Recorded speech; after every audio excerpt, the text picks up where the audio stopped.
भक्तों सुनिए बुधवार गणेश भगवान जी की कथा। एक बार गणेश जी एक छोटे से बालक के रूप में एक चम्मच में चावल और दूसरे चम्मच में दूध लेकर निकले। वो हर किसी से कह रहे थे कि कोई मेरे लिए खीर बना दो, कोई मेरे लिए खीर बना दो। एक बुढ़िया माई बैठी हुई थी। उसने कहा, ला बेटा, मैं तुम्हारे लिए खीर बना देती हूँ। इतना कहकर बुढ़िया माई अपने कमरे में जाकर छोटे छोटे 2 कटोरी लेकर आती है। तब भेष रूपी गणेश जी कहने लगे, दादी माँ, छोटी सी बर्तन से क्या होगा? आपके घर में जो सबसे बड़ा बर्तन हो उसी को लेकर आओ। बुढ़िया माई मुस्कुराकर बच्चे की मन रखने के लिए, उसके खुशी के लिए अपने घर की सबसे बड़ा बर्तन लेकर बाहर आई और बालक गणेश के सामने रख दिया। अब तो बुढ़िया माई की आंखें फटी की फटी रह गई। वह जो थोड़े से चावल थे, 1 चम्मच चावल उस बर्तन में डालते ही बर्तन चावल से भर गया और दूसरे बर्तन में 1 चम्मच का दूध डालने से ही बर्तन दूध से भर गया। ये सब देख बुढ़िया आश्चर्य में पड़ गई। अब इतना होने के बाद भेष रूपी गणेश जी कहते हैं, दादी माँ, मैं नहाकर आता हूँ, आप खीर को बनाकर तैयार कर लो। जब बुढ़िया माई बड़े ही प्यार से खीर को बनाया, बूढ़ी माई के पोते पोती खीर खाने के लिए रोने लगे। बुढ़िया ने कहा, गणेश जी, आपके भोग लगे। इतना कहकर चूल्हे में थोड़ी सी खीर डाली और अपने दोनों बच्चों को कटोरी भर भर कर खीर दे दिया। बूढ़ी माई की पड़ोसन ऊपर से देख रही थी, तो बुढ़िया माई ने सोचा ये पड़ोसन जरूर चुगली कर देगी। तो बुढ़िया माई ने उसे भी 1 कटोरा खीर भरकर उसे भी पकड़ा दिया। अब होता है ये कि बेटे की बहू चुपके से आई और 1 कटोरा खीर लेकर बड़े प्रेम से खाई और कटोरा को चक्की के नीचे छुपा दिया। अभी भी गणेश जी नहीं आए थे। बुढ़िया माई को भी भूख लग रही थी। बेचारे वो भी 1 कटोरा खीर भरकर किवाड़ के पीछे बैठकर एक बार फिर कहा, हे गणेश जी, आपको भोग लगे, ऐसा कहकर खाना शुरू कर दिया। तभी गणेश जी आ गए। तो बुढ़िया माई कहने लगी, आजा रे गणेशिया, खीर खा लो, मैं आपके ही राह देख रही थी। गणेश जी ने कहा, दादी माँ, मैंने खीर पहले ही खा ली है। तो बुढ़िया माई ने कहा, कब खाई? गणेश जी कहने लगे, जब आपके पोते पोती ने खीर खाई तब मैंने खाई थी, जब आपकी पड़ोसन ने खाई थी तब भी मैंने खाई थी, और जब बूढ़ी माँ आपकी बहू ने खाई तब भी मैंने खाई थी, और अब जब आप खा रही हो तो मेरा पेट पूरी तरह से भर गया है। तो बुढ़िया माई कहने लगी, बेटा, तुम्हारी सब बात सच है, पर मैं कैसे मानूं कि मेरी बहू ने खीर खाई? बेचारी सुबह से काम में लगी रही है, तो फिर उसने कब खाई? गणेश जी ने कहा, चक्की के नीचे जाकर देख, जूठा कटोरा पड़ा है जो तेरी बहू ने खाकर छुपा के रखी है, और तूने तो मेरे लिए भोग भी लगाया था और तुम्हारी बहू ने वैसे ही खा गई। बूढ़ी माई ने कहा, बेटा, यह घर की बात है, घर में ही रहने दो। अब बताओ कि बची हुई खीर का मैं क्या करूं? भेष रूपी गणेश जी ने कहा, नगरी जिमा दो। बुढ़िया ने पूरी नगरी जिमा दी, लेकिन फिर भी गणेश जी की कृपा से खीर पूरा की पूरा भरा ही था। राजा को पता लगा कि बुढ़िया के पास जादुई बर्तन है, तो राजा ने बुढ़िया माई को महल में बुलवाया और कहा, क्यों रे बुढ़िया, यह खीर वाली बर्तन तुम्हारे घर में शोभा नहीं देता है, ये तो हमारे महल में शोभा देगा। तो बुढ़िया ने कहा, राजा जी, अगर आपको खीर का बर्तन लेना है तो ले लो। अब तो राजा लालच में पड़कर बुढ़िया माई के खीर के बर्तन को मंगवा लिया। खीर के बर्तन महल में लाते ही कीड़े मकोड़े, बिच्छू, कछले हो गए और खीर से दुर्गंध आने लगी। यह देखकर राजा ने बुढ़िया से कहा कि हे बुढ़िया, क्या तुम जादू टोना जानती हो? ये खीर के बर्तन महल में आते ही कीड़े मकोड़े बिच्छू में बदल गए, ऐसा क्यों? मुझे बताओ। पहले तुम अपने खीर के बर्तन वापस ले लो, फिर मुझे सारी कहानी बताओ। राजा ने जैसे ही वह खीर वाली बर्तन बुढ़िया माई को दिया, वैसे ही बूढ़ी माई के हाथों से लगते ही वह खीर फिर से सुगंधित खीरों में बदल गया। ये देखकर राजा बड़े आश्चर्य में पड़ गया और बूढ़ी माई से कहने लगा, हे बुढ़िया माई, कृपा करके बताओ ऐसा चमत्कार कैसे? तो बुढ़िया माई ने कहा, हे महाराज, ये बर्तन मुझे गणेश जी ने दिया है और उन्हीं की कृपा से ये खीर के बर्तन खाली नहीं पड़ती। सारी कहानी बताकर बुढ़िया माई राजा से विदा लेकर अपने घर को चली आती है और गणेश जी से कहती है, हे गणेश जी, बची हुई खीर का मैं क्या करूं? गणेश जी ने कहा कि झोपड़ी की कोने कोने में खरा खोदकर गाड़ दो, उसी जगह सुबह उठकर वापस खोदेगी तो धन के 2 चाड़े मिलेंगे। ऐसा कहकर गणेश जी अंतर्ध्यान हो गए और जाते समय भगवान झोपड़ी को लात मारते हुए गए तो झोपड़ी के स्थान पर महल हो गया। सुबह बहू ने फावड़ा लेकर पूरे घर को खोद दिया, लेकिन कुछ भी नहीं मिला। तो बहू कहने लगी, सासू जी, आपके गणेश जी झूठे हैं। तो सास ने कहा, बहू, मेरे गणेश झूठो नहीं है, ला मैं देखूं। वह सुई लेकर खोजने लगी तो टन टन कर 2 धन के चाड़े निकल आए। बहू ने कहा, सासू जी, आपके गणेश तो साचो ही हैं। सास ने कहा, गणेश जी तो भावनाओं के भूखे हैं। यह गणेश जी जैसे आपने बुढ़िया माई को दिया, वैसे सबको देना। विनायक जी की कहानी कहने वाले, हुक्कार भरने वाले और आसपास के सुनने वाले सबको देना। प्रेम से बोलिए, जय श्री गणेश। एक सास बहू थी। सास उसकी बहू को खाना नहीं देती थी। बहू रोज नदी पर जाती तो जाते समय घर से आटा ले जाती। नदी के पानी से आटा गूंथती। गणेश जी भगवान के मंदिर के दीपक से घी लेती, भोग में से गुड़ लेती, पास के शमशान में बाटी सेकती, बाटी में घी गुड़ मिलाकर चूरमा बनाती और गणेश जी भगवान के भोग लगाकर खुद जीम लेती। ऐसा करते बहुत दिन हो गए। यह देखकर गणेश जी भगवान को बहुत आश्चर्य हुआ और उन्होंने अपने नाक पर उंगली रख ली। बहू तो घर आ गई, परंतु जब दूसरे दिन मंदिर के पट खुले तो लोगों ने देखा गणेश जी भगवान की नाक पर उंगली है, तो मंदिर में भीड़ एकत्रित हो गई। गांव के लोगों ने हवन पूजा की, पर गणेश जी भगवान ने उंगली नहीं उतारी।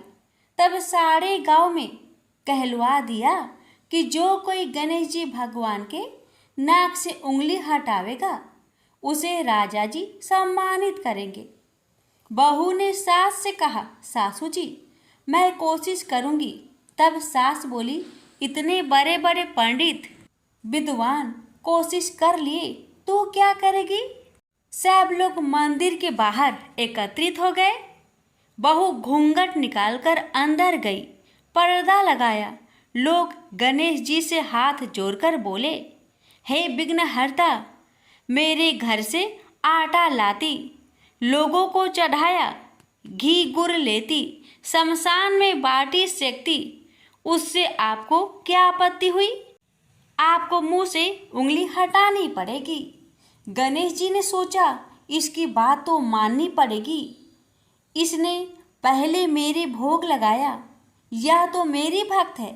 गणेश जी भगवान ने उंगली हटा ली और बहू को आशीर्वाद दिया कि इस गांव में सभी प्रेम से रहेंगे, बहू मंदिर से बाहर आई।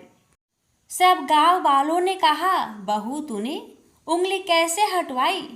तू तो जादूगरनी है। तब बहू ने सारी बात गांव वालों को बताई कि मेरी सास मुझे खाना नहीं देती थी।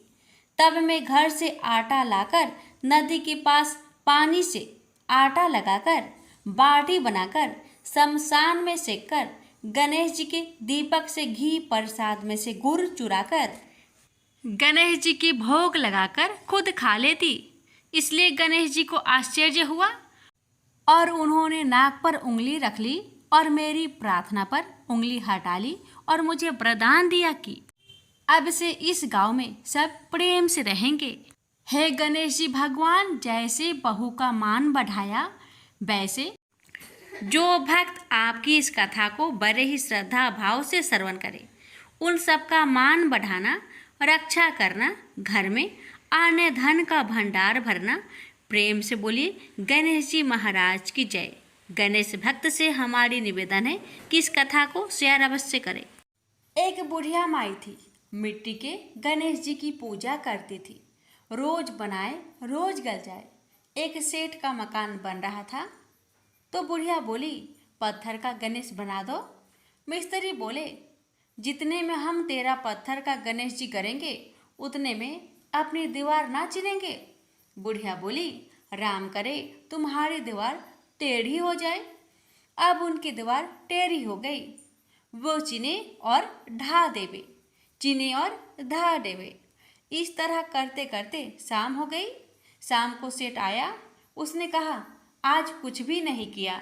मिस्त्री कहने लगे कि एक बुढ़िया आई थी, वो कह रही थी मेरा पत्थर का गणेश कर दो। हमने नहीं करा तो उसने कहा तुम्हारी दीवार टेढ़ी हो जाए। तब से दीवार सीधी नहीं बन रही है। बनाते हैं और ढा देते हैं। सेठ ने बुढ़िया बुलवाई। सेठ ने कहा, हम तेरा सोना का गणेश गढ़ देंगे, हमारी दीवार सीधी कर दो। सेठ ने बुढ़िया को सोने का गणेश गढ़ा दिया। सेठ की दीवार सीधी हो गई।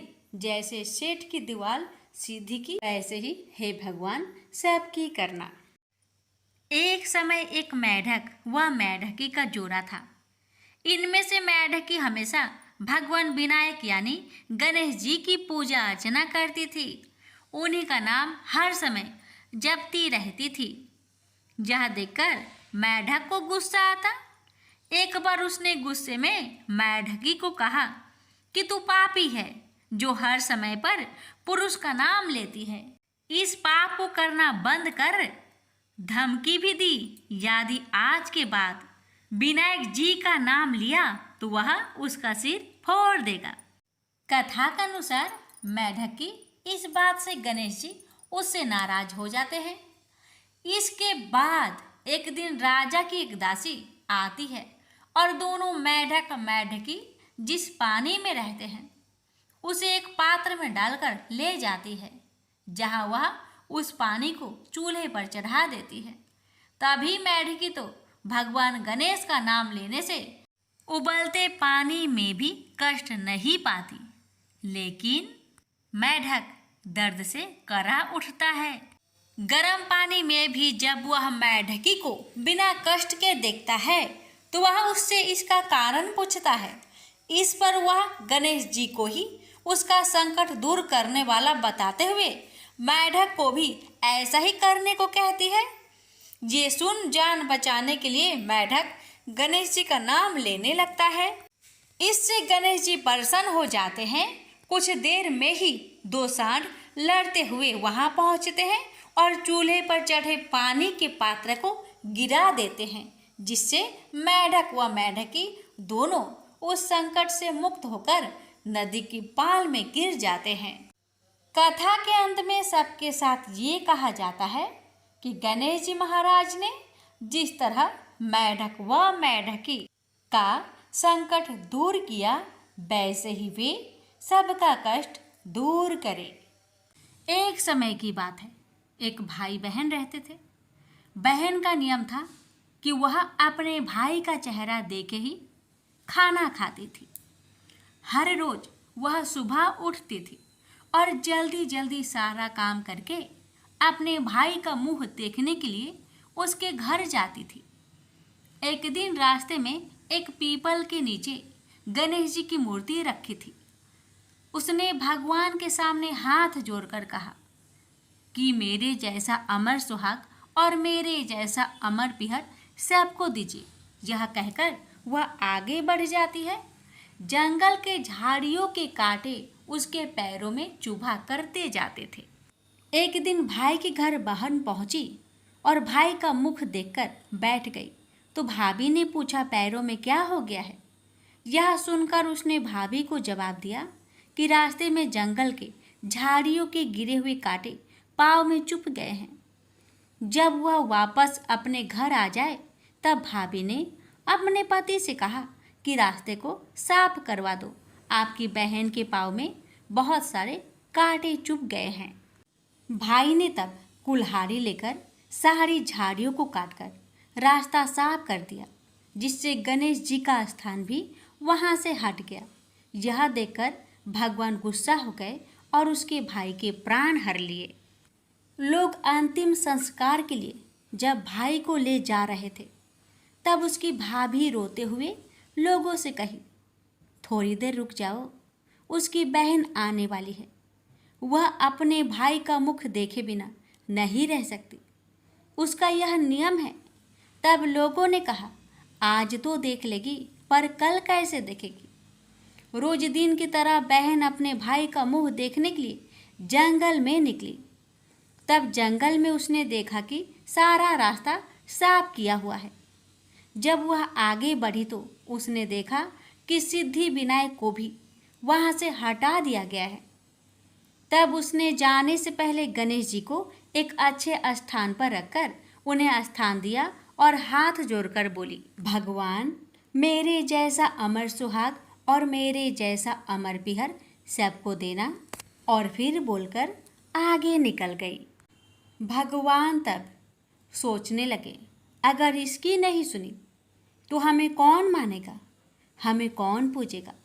तब सिद्धि विनायक ने उसे आवाज़ दी, बेटी इस खेजड़ी की 7 पत्तियां लेकर जा और उसे कच्चे दूध में घोलकर भाई के ऊपर छींटा मार देना, वह उठकर बैठ जाएगा। यह सुनकर जब बहन पीछे मुड़ी तो वहाँ कोई नहीं था। फिर वह यह सोचने लगी कि ठीक है, जैसा सुना वैसा कर लेती हूँ। फिर वह 7 खेजड़ी की पत्तियाँ लेकर अपने भाई के घर पहुँची। उसने देखा वहाँ कई लोग बैठे हुए हैं, भाभी बैठी रो रही है और भाई की लाश रखी है। तब उसने उस 7 पत्तियों को बताए हुए नियम के तहत भाई के ऊपर इस्तेमाल किया। तब भाई उठकर बैठ गया। भाई बोला बहन से, बोला मुझे बहुत ही गहरी नींद आ गई थी। तब बहन बोली, यह नींद किसी दुश्मन को भी ना आए, और उसने सारी बात अपने भाई को बता दी। तो मान्यता के अनुसार ये है गणेश जी की चमत्कारी कथा। प्रेम से बोलिए गणेश भगवान जी की जय हो। एक बुढ़िया माई थी, वह बहुत गरीब थी, आंखों से अंधी थी। उसका एक बेटा और एक बहू थे। वह बुढ़िया सदैव गणेश भगवान जी की पूजा किया करती थी। एक दिन गणेश जी प्रकट होकर उस बुढ़िया माई से बोले, बुढ़िया माँ तू जो चाहे सो मांग ले। बुढ़िया माई बोली, मुझे तो मांगना नहीं आता भगवान, कैसे और क्या मांगू? तब गणेश भगवान जी बोले, अपने बेटे और बहू से पूछकर मांग लेना। तब बुढ़िया माई ने अपने बेटे से कहा, बेटा गणेश जी कहते हैं तू कुछ मांग ले, बता मैं क्या मांगू? बेटा ने कहा, माँ तू धन मांग ले। बहू से पूछा तो बहू ने कहा, सासू माँ नाती मांग लो। तब बुढ़िया माई ने सोचा कि ये तो अपने अपने मतलब की बात कह रहे हैं, अतः उस बुढ़िया ने पड़ोसन से पूछा तो उन्होंने कहा कि बुढ़िया माई तू तो थोड़े दिन तक जिएगी, क्यों तू धन मांगे और क्या नाती मांगे? तू तो अपनी आंखों की रोशनी मांग ले। जिससे तेरी जिंदगी आराम से कट जाए। अब बुढ़िया माई काफी सोच विचार के बाद भगवान से बोली, भगवान यदि आप मुझसे प्रसन्न हैं तो मुझे 9 करोड़ की माया दे, निरोगी काया दे, अमर सुहाग दे, आंखों की रोशनी दे, नाती दे, पोता दे और सब परिवार को सुख दे, अंत में मोक्ष दे। यह सुनकर तब गणेश जी बोले, बुढ़िया माँ तूने तो हमें ठग दिया, फिर भी जो तूने मांगा है वचन के अनुसार सब तुझे मिलेगा। और यह कहकर गणेश जी अंतर्ध्यान हो गए। उधर बुढ़िया माँ ने जो कुछ मांगा वह सब कुछ मिल गया। हे गणेश जी महाराज, जैसे आपने उस बुढ़िया माँ को सब कुछ दिया वैसे ही आपकी कहानी कहने वाले, सुनने वाले, हुक्कार भरने वाले सभी भक्तों को देना। कथा इस प्रकार है। समतापुर नगर में मधुसूदन नाम का एक धनी व्यक्ति रहता था।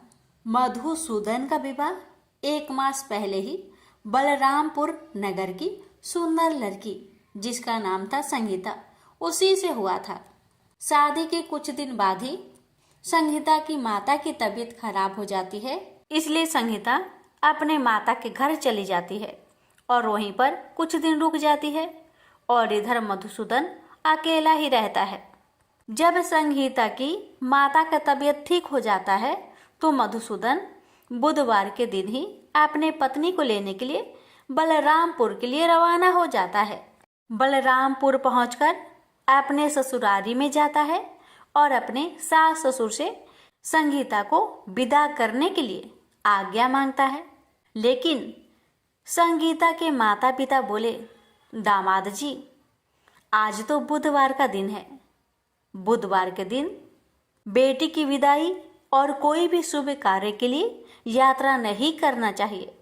लेकिन मधुसूदन अपने सास ससुर की एक ही बात नहीं माना और जीत पर अड़ गया कि मैं आज ही संगीता को लेकर जाऊंगा और कुछ भी नहीं होगा, आप खुशी खुशी विदा कर दीजिए।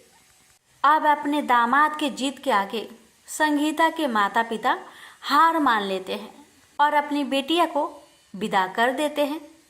अब मधुसूदन और संगीता दोनों जन बैलगाड़ी से यात्रा प्रारंभ करते हैं। 2 कोस की यात्रा के बाद ही उसकी गाड़ी का एक पहिया टूट गया। वहां से दोनों पैदल ही यात्रा करना शुरू कर देते हैं और पैदल चलते चलते बेचारी संगीता तो थक जाती है और उसे जोर से प्यास लग जाती है। तो अपने पति से कहती है, सुनिए जी मुझे बहुत जोर से प्यास लगी है। तो मधुसूदन कहता है, ठीक है तुम इस पेड़ की छांव में बैठो, मैं देखता हूँ आसपास में कहीं अगर पानी मिल जाए तो मैं लेकर आता हूँ, तुम यहाँ से कहीं जाना मत। इतना कहकर मधुसूदन पानी ढूंढने के लिए चल दिया। थोड़ी देर इधर उधर ढूंढने के बाद मधुसूदन को कहीं से जल मिल जाता है और वह जल लेकर वापस उसी जगह में आता है जहाँ उसकी पत्नी पेड़ के नीचे छांव में बैठी हुई थी। मगर ये क्या, वह बहुत हैरान हो जाता है क्योंकि उसकी पत्नी के पास उसी की शक्ल का एक आदमी बैठा हुआ था और संगीता उस आदमी की दी हुई पानी को पी रही थी। ये देखकर मधुसूदन चौंक गया। जब संगीता का नजर दूसरे मधुसूदन पर पड़ा तो बेचारी वो भी हैरान रह गई और दोनों में से असली मधुसूदन कौन है बेचारी अंतर न कर पाई। अब मधुसूदन को बहुत क्रोध आया और क्रोध में उसने उस व्यक्ति से पूछा, तुम कौन हो और मेरी पत्नी के पास क्यों बैठे हो? मधुसूदन की बात सुनकर उस व्यक्ति ने कहा, अरे भाई यह मेरी पत्नी संगीता है, मैं अपनी पत्नी को ससुराल से विदा कराकर लाया हूँ, लेकिन तुम कौन हो जो मुझसे ऐसे प्रश्न कर रहे हो? उस व्यक्ति की बातें सुनकर मधुसूदन भड़क उठा और कहने लगा कि तुम जरूर कोई चोर या ठग हो। यह मेरी पत्नी संगीता है, मैं इसे पेड़ के नीचे बैठाकर जल की खोज में गया था। इस पर उस व्यक्ति ने कहा, अरे भाई झूठ तो तुम बोल रहे हो, संगीता को प्यास लगने पर जल लेने मैं गया था, मैंने तो जल लाकर अपनी पत्नी को पिला भी दिया। अब तुम चुपचाप यहाँ से चलते बनो, नहीं तो किसी सिपाही को बुलाकर तुम्हें पकड़वा दूंगा। दोनों एक दूसरे से लड़ने लगे। उन्हें लड़ते देख बहुत से लोग वहां इकट्ठे हो गए।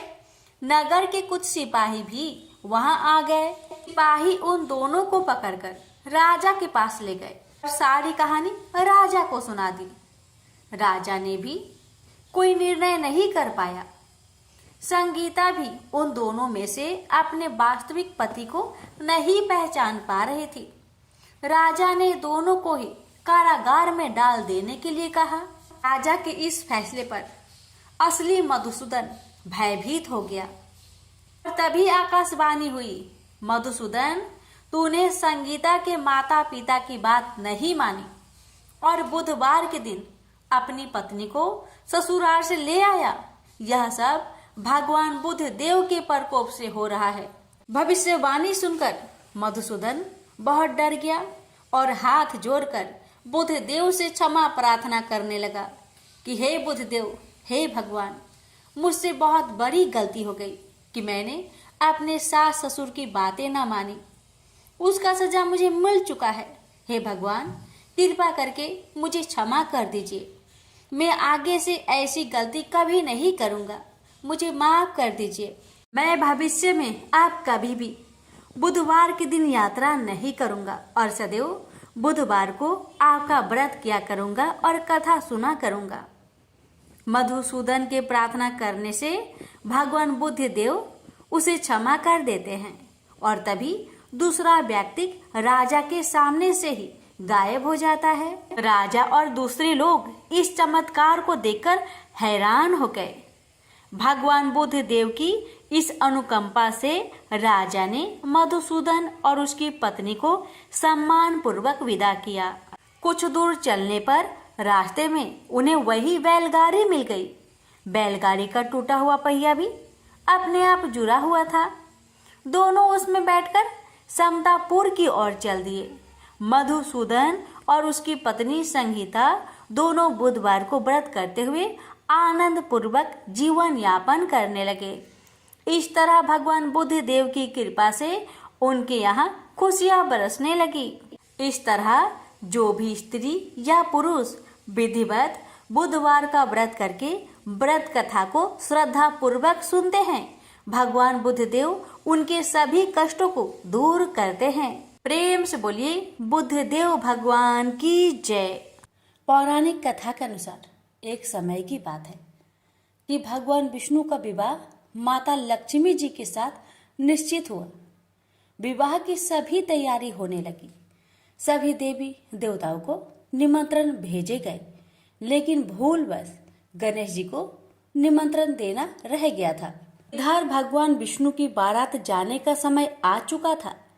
सभी देवता अपनी पत्नियों के साथ विवाह समारोह में शामिल होने को आए, परंतु सभी देवी देवताओं ने देखा कि गणेश जी कहीं दिखाई नहीं दे रहे हैं।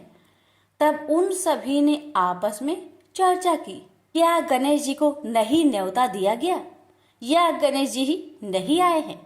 सभी को इस बात पर बहुत आश्चर्य हुआ। इस बात पर उन सभी ने विष्णु भगवान से ही इसका कारण पूछा। विष्णु भगवान से पूछने पर उन्होंने कहा कि हमने गणेश जी के पिता भोलेनाथ, महादेव और माता पार्वती को न्योता भेजा था। यदि गणेश जी अपने पिता के साथ आना चाहते तो आ जाते। अलग से उन्हें न्योता देने की कोई आवश्यकता भी नहीं थी। दूसरी बात यह है, उनको खाने में 1.25 मन मूंग, 1.25 मन चावल, 1.25 मन घी और 1.25 मन लड्डू का भोजन चाहिए। यदि गणेश जी नहीं आएंगे तो कोई बात नहीं, दूसरे के घर जाकर इतना सारा खाना पीना अच्छा भी नहीं लगता। इतना वार्ता कर ही रहे थे कि किसी एक ने सुझाव दिया, यदि गणेश जी आते तो उनको द्वारपाल बनाकर बैठा सकते थे कि आप घर की याद रखना। आप तो चूहे पर बैठकर धीरे धीरे चलोगे तो बारात में बहुत पीछे रह जाओगे। यह सुझाव सबको पसंद आ गया, तो फिर विष्णु भगवान ने भी अपनी सहमति दे दी।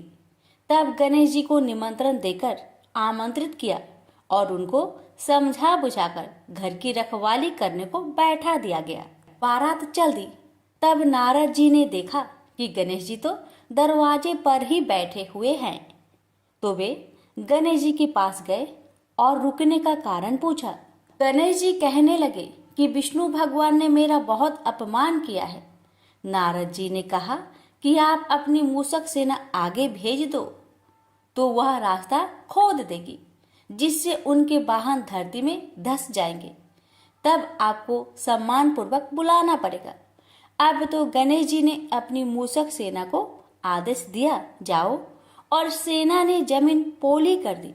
जब बारात वहां से निकली तो रथों के पहिए धरती में धंसने लगी। लाख कोशिश की परंतु पहिए नहीं निकले। सभी ने अपने अपने उपाय किए परंतु पहिए तो नहीं निकले, बल्कि जगह जगह से टूटने लगे। किसी को समझ में नहीं आ रहा था कि अब क्या किया जाए। तब तो नारद जी ने आकर कहा, आप लोगों ने गणेश जी का अपमान किया, जिस कारण यह विघ्न आ रहे हैं। यदि उन्हें मनाकर लाया जाए तो आपका कार्य सिद्ध हो सकता है और यह संकट टल सकता है। शंकर भगवान ने अपने दूत नंदी को भेजा और वे गणेश जी को लेकर आए। गणेश जी का आदर सम्मान के साथ पूजन किया गया। फिर रथ के पहिए निकलने लगे और यह संकट टल गया। अब रथ के पहिए निकल तो गए परंतु वे टूट फूट गए थे, तो उन्हें सुधारे कौन। पास के खेत में एक खाती काम कर रहा था। उसे बुलाया गया। खाती अपना कार्य करने से पहले श्री गणेशाय नमः कहकर गणेश जी की वंदना मन ही मन करने लगा। देखते ही देखते खाती ने सभी पहियों को ठीक कर दिया। तब खाती कहने लगा कि हे देवताओं, आपने सर्वप्रथम गणेश जी को नहीं मनाया होगा और न ही उनकी पूजन की होगी, इसलिए तो आपके साथ यह संकट आया है। मैं तो मूर्ख अज्ञानी हूँ, फिर भी पहले गणेश जी को पूजते हैं, उनका ध्यान करते हैं। आप लोग तो देवगण हैं, फिर भी आप गणेश जी को कैसे भूल गए। अब आप लोग भगवान श्री गणेश जी की जय बोलकर जाए तो आपके सब काम बन जाएंगे और कोई संकट भी नहीं आएगा। ऐसा कहते हुए बारात वहां से चल दी और विष्णु भगवान का लक्ष्मी जी के साथ विवाह संपन्न करा के सभी सकुशल घर लौट आए। हे गणेश जी महाराज, आपने विष्णु को जैसा कार्य सरियो ऐसा कार्य सबको सिद्ध करिजो। बोलिए गजानन भगवान की जय। बहुत समय पहले की बात है।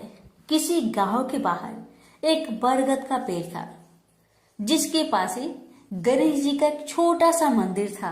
गांव में और मंदिर नहीं थे, इसलिए सब लोग इसी मंदिर में आकर पूजा किया करते थे। गांव में एक भिखारी भी रहता था। भीख मांगना ही उसका काम था। गांव छोटा सा था।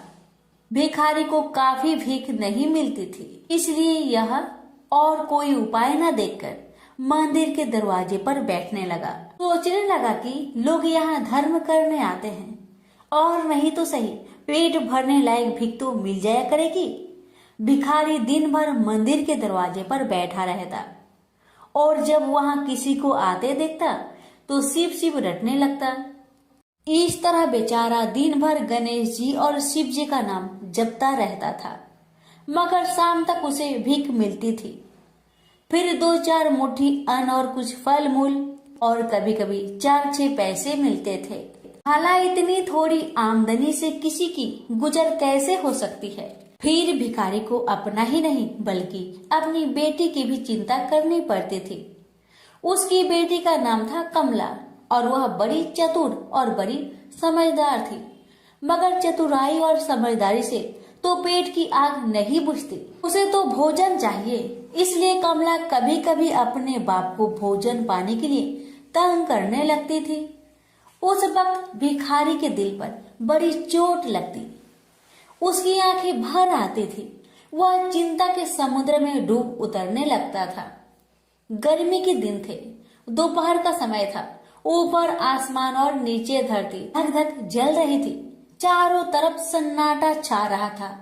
ऐसे ही समय में महादेव पार्वती लोगों का सुख दुख देखने इस संसार में आए। चलते चलते वे उसी गांव में पहुंचे और गणेश जी के मंदिर के सामने से निकले। भिखारी उन्हें आते देख ओम नमः शिवाय की रटना रटने लगा। भिखारी की यह हालत देख पार्वती जी को बड़ी दया आई। उन्होंने महादेव जी से कहा, भगवान इस भिखारी की तरफ भी तो देखिए, बेचारा कितना दुखी है। देखिए तो कितने प्रेम से आपका नाम जप रहा है और आप भगवान कितने कठोर है। आपको क्या इस भिखारी पर दया नहीं आई? मैंने सुना था कि लोग बड़े पापी हो गए हैं, वो देवताओं का पूजा नहीं करते, मगर नहीं, आज मुझे मालूम हुआ कि इसमें उनका कोई अपराध नहीं, सब तो देवताओं का अपराध ही है।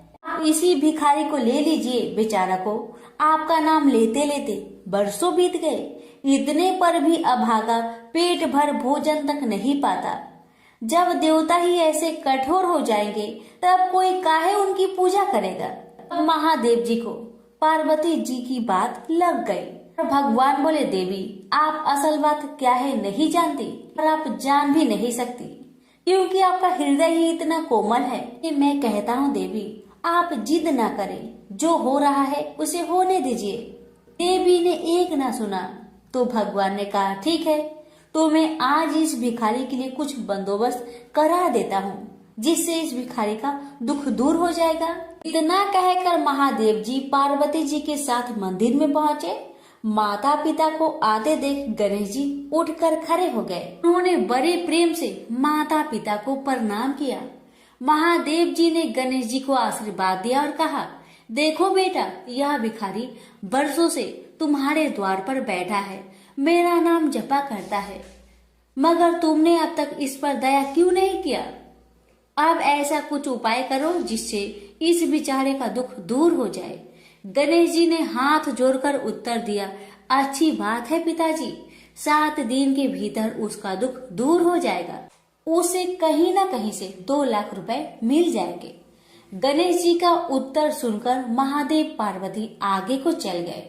इसी समय एक बनिया मंदिर में पूजा करने आया था। वह आड़ में छिपा छिपा महादेव जी और गणेश जी की बातें सुन रहा था। उसने सोचा, ये तो बहुत अच्छा मौका है, यदि थोड़ी चतुराई से काम लूं तो सहज ही 2 लाख का मालिक मैं हो सकता हूँ। बस वह बड़ी खुशी से भिखारी के सामने पहुंचा और उसे प्रणाम कर एक तरफ बैठ गया। भिखारी को आज तक किसी ने प्रणाम नहीं किया था, न कोई उसके पास आकर बैठा ही था। बनिए की इस काम से भिखारी ने समझा कि यह बेशक कोई भला मानुष है। वह मन ही मन प्रसन्न हुआ और बनिए से बोला, बाबा आप बहुत दयालु जान पड़ते हैं, कहिए मेरे पास आने की कृपा क्यों कर हुई? आप नहीं जानते मैं एक गरीब भिखारी हूँ। बनिए को तो अपना मतलब गांठना था। मीठेपन से बोला, आप भिखारी है? कौन कहता है कि आप भिखारी है?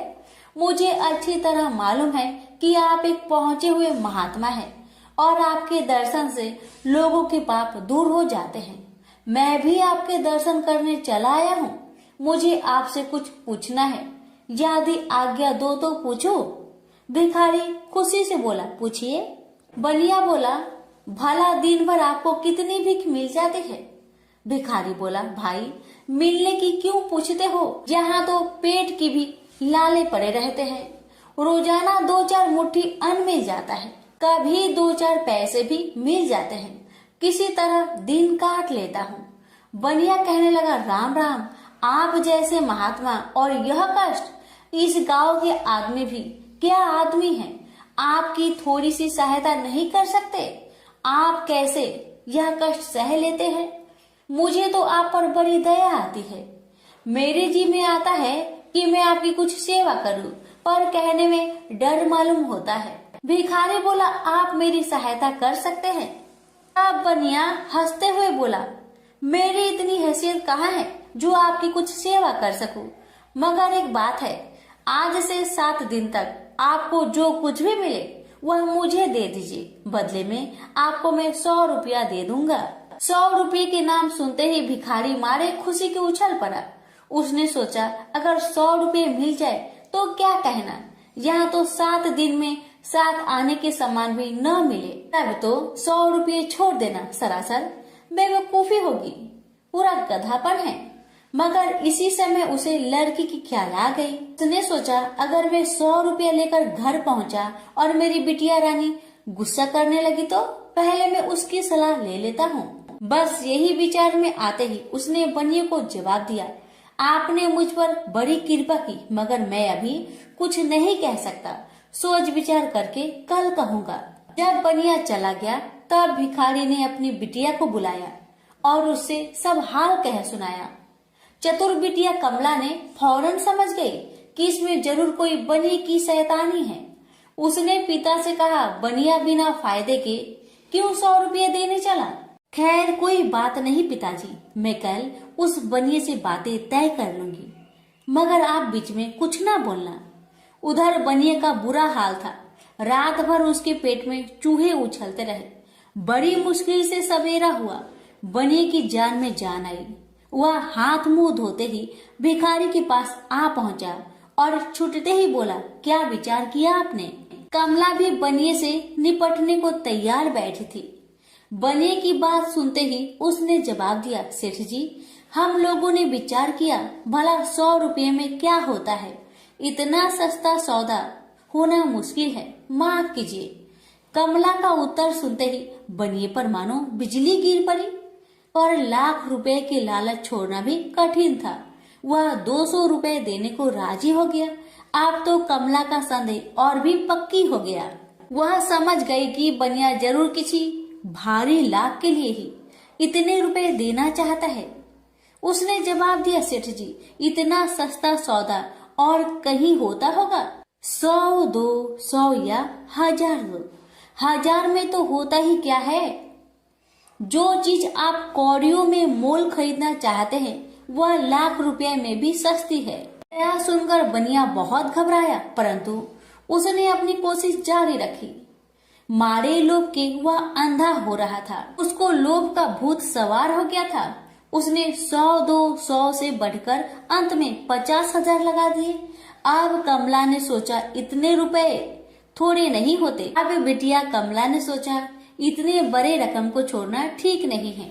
उसने बनिए से कहा, खैर आप नहीं मानते तो मैं ही आपकी बात मान लेती हूँ, मगर शर्त ये है कि रुपए अभी मिलने चाहिए। ये शर्तें मंजूर करने में बनिए को क्या उजर थी। वह खुशी खुशी घर लौटा। उसने सोचा 50,000 रुपए देकर 1 लाख लेना कुछ बुरा नहीं है। 2 लाख न सही 1.5 लाख मालिक तो बन ही जाऊंगा। आहा, मेरी तकदीर भी कितनी चोखी है। साथ ही दिन में 50,000 का लाभ हो गया। उसने घर आते ही भिखारी के पास 50,000 रुपए भेज दिए। अब बनिया हर रोज भिखारी के पास आता और उसकी दिन भर की भीख घर ले आता। इस तरह 6 दिन बीत गए। अब तो बनिए को बड़ी फिक्र हुई। 7वें दिन वह फिर गणेश जी के मंदिर में पहुंचा। उसने देखा कि आज फिर महादेव पार्वती मंदिर में पधारे हैं। बस वह दीवार से कान सटा उनकी बातें सुनने लगा, मगर यह क्या, उसका कान दीवार में चिपक गया। उसने कान छुड़ाने की बहुत कोशिश की, पर कान टस-मस न हुआ। तब वह दाहिने हाथ की सहायता से कान छुड़ाने लगा। इतने में हाथ भी दीवार में चिपक गया। इधर महादेव जी ने गणेश जी से पूछा, बेटा इस भिखारी के लिए कुछ इंतजाम हुआ है? गणेश जी बोले, जी हाँ, उसे 50,000 रुपए तो दिलवा दिए हैं, बाकी के लिए बनिए को दीवार से चिपका कर रखा है। यह बनिया बड़ा लोभी कंजूस है। इसने गरीबों से एक एक के 4-4 वसूल कर अपना घर बनाया है। रुपए वसूल करने में इसने गरीबी पर दया नहीं की। उनके बच्चे भूखे मरते रहे, पर इसने 4 रुपए वसूल करके भी संतोष नहीं किया। इस तरह इसने 1 लाख रुपए से अपनी तिजोरी भर ली है। गरीबों के माल से यह सुख नहीं उठा सकता। अब जब तक यह भिखारी को बाकी 50,000 रुपए न देगा तब तक दीवार से चिपका रहेगा। गणेश जी की बातें सुनकर बनिए ने अपना माथा को पीट लिया। इसकी आंखें में आंसू बरसने लगे। जब उसने घर से 50,000 रुपए मंगवाया और भिखारी को दे दिए, तब कहीं दीवार से उसका पीछा छूटा। से बोलिए गणेश भगवान की जय, उमापति शंकर भगवान की जय। गणेश भगवान जी की कथा, ये कथा है गणेश जी की एक दंत होने की। बात उस समय की है जब परशुराम ने अपनी प्रतिज्ञा के अनुसार पृथ्वी को क्षत्रियों से रहित कर दिया था। तब वे अपने गुरु भूतनाथ के चरणों में प्रणाम करने और गुरु पत्नी अम्बा तथा उनके नारायण तुल्य दोनों गुरु पुत्र कार्तिकेय और गणनायक को देखने की लालसा से कैलाश पहुँचे। वहाँ उन्होंने अत्यंत अद्भुत कैलाशपुरी का दर्शन किया। अपने गुरु की उस दिव्य पुरी के दर्शन कर उनका नंदन आनंद विभोर हो गए। फिर उन्होंने शिव का 15 योजन ऊंचा और 4 योजन विस्तृत अत्यंत सुंदर आश्रम देखा। परशुराम वहां सबसे मिले और उन्होंने सबसे बात की। इसके बाद वे नंदीकेश्वर से आज्ञा प्राप्त कर प्रसन्नता पूर्वक आश्रम के भीतर प्रविष्ट हुए। कुछ ही आगे जाने पर महातपस्वी परशुराम ने बहुमूल्य रत्नों से निर्मित सैकड़ों मंदिर देखे। उन्होंने वहां का भीतरी द्वार देखा जो नाना प्रकार की चित्रकारी से चित्रित तथा हीरे मोतियों की गुथी हुई मालाओं से अत्यंत शोभ्यमान था। परशुराम ने द्वार के बाएं भाग में अपने गुरु पुत्र कार्तिकेय को देखा और दाहिने ओर पार्वती नंदन गणेश तथा शिव पार्वती का अवलोकन किया। वे वहां रत्न भरण भूषित बहुमूल्य रत्नों से बने सिंहासनों पर आसीन थे। परशुराम सबसे मिलते और प्रेम पूर्वक बात करते हुए प्रसन्नचित चित्त से आगे बढ़े ही थे कि गणेश ने उन्हें देखकर कहा, शूलपाणी इस समय शयन कर रहे हैं। मैं उन परम प्रभु की आज्ञा प्राप्त कर तत्काल तुम्हें साथ ले चलूंगा। बस इतनी देर रुक जाओ। परशुराम ने गणेश के सम्मुख खड़े खड़े उत्तर दिया, बंधुवर, मैं अपने गुरु शिव व माता पार्वती के दर्शन करना चाहता हूँ। मैं उनके चरणों में प्रणाम कर अभी लौट जाऊंगा। गणेश ने उन्हें अनेक प्रकार से समझाते हुए कहा, इस समय भूतेश्वर शिव एवं माता पार्वती अंतःपुर में है, अतएव अभी आपको वहां नहीं जाना चाहिए। परम गुरुदेव शिव एवं माता पार्वती के चरण कमलों के दर्शन करने का मेरा सहज अधिकार है। परशुराम अपने आग्रह पर दृढ़ थे, किंतु गणेश उन्हें अत्यंत विनय पूर्वक समझाते रहे। मैं तो परम पिता शिव एवं माता पार्वती के दर्शनार्थ जाऊंगा ही। यह कहकर परशुराम आगे बढ़ना ही चाहते थे कि गणेश ने उन्हें रोक दिया। 21 बार पृथ्वी को क्षत्रियों से रहित करने वाले भृगु नंदन कुपित हो गए और उनका गणेश से विवाद ही नहीं हुआ, हाथापाई भी होने लगी। कुमार कार्तिकेय ने उन्हें समझाने का प्रयास किया, किंतु क्रोध परशुराम ने उन्हें धक्का दे दिया, जिससे वह गिर गए। शिव पुत्र गणेश ने उठकर परशुराम की ओर डंडा के लिए उनकी भर्त्सना की, तो क्रोध परशुराम ने अपना तीक्ष्ण परशु उठा लिया।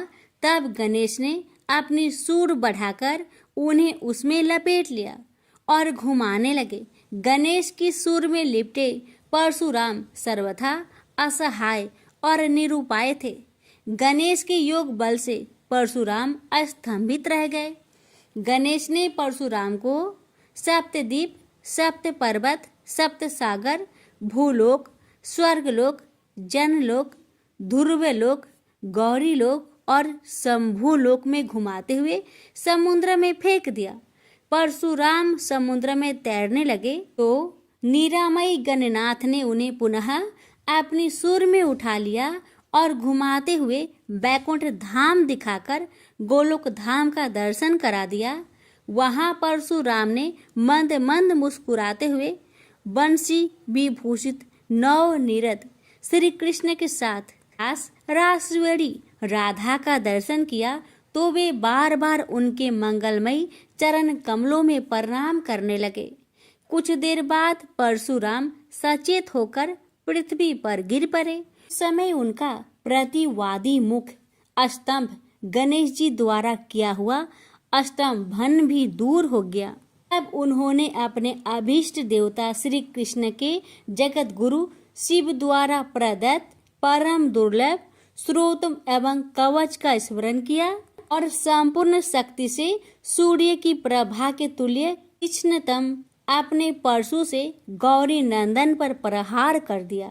गणेश ने अपने परम पूज्य पिता के अमोघ अस्त्र का सम्मान करने के लिए उसे अपने बाएं दांत से पकड़ लिया। शिव शक्ति के प्रभाव से वह तेजस्वी परशु गणेश के बाएं दांत को समूल काट कर पुनः रेणु का पुत्र परशुराम के हाथ में लौट आया। गणेश का दांत टूटते ही भयानक गर्जना हुई और रक्त का फवारा फूट पड़ा। मुंह से निकलकर रक्त से सना दांत भूतल पर गिर पड़ा। उस समय धरित्री कांप उठी। यह दृश्य कार्तिकेय, क्षेत्रपाल आदि पार्षद तथा शून्य में देवगण अत्यंत भयभीत होकर हाय हाय करने लगे। कैलाशवासी डर से मूर्छित हो गए। निंद्रापति सुधत्मा शिव की निंद्रा भंग हुई। बेटा यह क्या हुआ? दौड़ी हुई पार्वती आई तो उन्होंने अपने पुत्र गणेश के टूटे दांत तथा रक्त से सने हुए मुंह को देखा और देखा कि उनके हृदय खंड गणेश क्रोध शून्य परम शांत लज्जा से सिर झुकाए खड़े हैं। अत्यंत व्याकुल होकर उन्होंने स्कंद से पूछा, क्या बात है? यह कैसे हुआ? स्कंद द्वारा संपूर्ण वृत्तांत सुनकर पार्वती अत्यंत क्रोध हुई और अपने प्रिय पुत्र गणेश जी को सीने से लगाकर रोती हुई शिव से बोली, मेरे पुत्र गणेश और आपके शिष्य परशुराम में किसका दोष है? आप ही निर्णय करें। फिर माता पार्वती ने अपने सम्मुख परशुराम को शिव के प्रमोदक द्वारा चरण कमलों की निर्भयता पूर्वक सेवा करते हुए देखकर कहा, हे महाभाग राम, तुम योगियों के गुरु देवाधिदेव महादेव के शिष्य हो। तुम शुद्ध मन वाले हो। तुम्हारी अशुद्धता का कारण मेरी समझ में नहीं आ रहा। तुमने करुणामय गुरु से अमोघ परशु प्राप्त कर पहले तो उसकी क्षत्रिय जाति पर परीक्षा की और अब गुरु पुत्र पर परीक्षा की है। श्रुति गुरु दक्षिणा देने का निर्देश करती है और तुमने अत्यंत निर्दयता पूर्वक गुरु पुत्र का समूल एक दांत ही नष्ट कर दिया। अब इसका सिर भी काट डालो। चरमता का अमोघ परशु प्राप्त कर ले तो क्षुद्र श्रृंगाल भी वनराज को मार सकता है। इतना कहकर क्रोध से भगवती पार्वती परशुराम को मारने के लिए प्रस्तुत हो गई। भय बस परशुराम ने मन ही मन करुणा सागर गुरु को प्रणाम कर अपने इष्ट देव गोलोकनाथ श्री कृष्ण का स्मरण किया। तभी पार्वती ने अपने सम्मुख एक बौने ब्राह्मण बालक को देखा। उस पर तेजस्वी ब्राह्मण बालक को देखकर आतुरता से भगवान शंकर ने भक्ति पूर्वक मस्तक झुकाकर प्रणाम किया। उसके बाद माता पार्वती ने भी उसे प्रणाम किया। परम तेजस्वी ब्राह्मण बालक ने शिव एवं पार्वती को शुभ आशीर्वाद प्रदान किया। यह दृश्य देखकर कैलाशवासी बालक बालिकाएं भयभीत एवं चकित हो गए। फिर भगवान शंकर ने उनका पूजन किया। वे वामन भगवान रत्न सिंहासन पर विराजमान थे। उनका उत्कृष्ट तेज सर्वत्र फैल रहा था। भगवान शंकर ने मधुर शब्दों में कहा, आज मेरा परम सौभाग्य है जो आपने कृपा पूर्वक मेरे यहाँ पधार कर मुझे सेवा का अवसर प्रदान किया है। सुतोष शिव की मधुर वाणी से प्रसन्न होकर ब्राह्मण बाल रूपी स्वयं श्री हरि ने गंभीर स्वर में कहा, आप लोग की वर्तमान स्थिति जानकर मैं श्वेत दीप से आ रहा हूँ। मेरे भक्तों का कभी अमंगल नहीं होता। मेरा सहस्त्र सार उनके रक्षार्थ प्रतिक्षण प्रस्तुत रहता है, किंतु गुरु के रुष्ट होने पर मैं विवश हो जाता हूँ। गुरु की अवहेलना बलवती होती है। विद्या और मंत्र प्रदान करने वाला गुरु अभिष्ट देव से 100 गुना श्रेष्ठ है। गुरु से बढ़कर कोई देवता नहीं है, पार्वती से बढ़कर कोई पतिव्रता नहीं है तथा गणेश से उत्तम कोई जितेंद्रिय नहीं है। भृगु नंदन ने गुरु पत्नी एवं गुरु पुत्र की अवहेलना कर दी है, उसी का मार्जन करने के लिए मैं यहाँ उपस्थित हुआ हूँ। श्री हरि ने भगवान शंकर के बाद भगवती पार्वती से कहा, तुम जग जननी हो, तुम्हारे लिए गणेश, कार्तिकेय और परशुराम भी पुत्र तुल्य है। इन परशुराम ने स्नेह के प्रति शिव और तुम्हारे मन में भेद नहीं है, अतः एवं जो उचित समझो करो। देव बड़ा प्रबल होता है। बालकों का यह विवाद तो देव दोष से ही घटित हुआ है। तुम्हारे इस प्रिय पुत्र का एक दंत नाम वेदों में प्रसिद्ध है। फिर श्री हरि ने परशुराम से कहा, राम, तुमने क्रोधवश शिवा पुत्र गणेश का दांत तोड़कर अनुचित किया है। इस कारण तुम निश्चय ही अपराधी हो। ये सर्वशक्ति स्वरूपा पार्वती प्रकृति से परे और निर्गुण है। श्री कृष्ण भी इन्हीं की शक्ति से शक्तिशाली हुए हैं। ये समस्त देवताओं की जननी है। तुम इनकी स्तुति कर इन्हें संतुष्ट करो। इतना कहकर श्री हरि बैकुंठ के लिए प्रस्थान कर गए। परशुराम ने भी स्नान कर शुद्ध वस्त्र धारण कर लिए। वह हाथ जोड़कर गुरुदेव के चरणों में प्रणाम कर सिर झुकाए जगजननी गौरी का स्तवन करने लगे। भक्तवर परशुराम के संपूर्ण अंग पुलकित थे और उनके नेत्र से अश्रु प्रवाहित हो रहे थे। इस प्रकार करुण प्रार्थना करते हुए अंत में परशुराम ने कहा, जगजननी, रक्षा करो, रक्षा करो, मेरे अपराध को क्षमा कर दो। भला कहीं बच्चे के अपराध करने से माता कुपित होती है। यह कहकर परशुराम ने माता पार्वती के चरणों में प्रणाम कर अत्यंत दुखी होकर रोने लगे। परशुराम की करुण प्रार्थना से करुणामयी पार्वती का हृदय द्रवित हो गया। उन्होंने प्रीति पूर्वक परशुराम को अभय दान देते हुए कहा, बेटा, अब शांत हो जाओ। आशुतोष के अनुग्रह से तुम्हारी सर्वत्र विजय हो। सर्वतरात्मा श्री हरि तुम पर सदा प्रसन्न रहे। गुरुदेव शिव में तुम्हारी भक्ति सुदृढ़ रहे।